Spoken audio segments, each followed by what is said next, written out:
As you all know that UBlock Origin is no longer available here and it's not supported on Chrome. So let's learn in this video how you can get UBlock Origin back to Chrome. There's already a solution for this using the registry. So it's a method number 2. So I found this new method on Reddit and thought of sharing here. Open new tab and you're gonna go to the GitHub link given in description. This one here, Gore Hill UBlock on GitHub. Scroll down on this page. Come to releases, click on latest.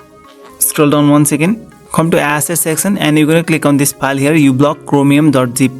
Let this file download. Once it's been downloaded here, I'm gonna bring this file to desktop and it's here. Let's extract this file. Right click and then extract. If you go inside the extracted folder, this is the file that we'll need. So just keep it like this, minimize. Go to Chrome once again, open new tab and we're gonna go to Chrome Flags and search manifest in the search box. And you're gonna find this allow legacy extension manifest version. It's on default. We're gonna change it to enable here and relaunch the browser.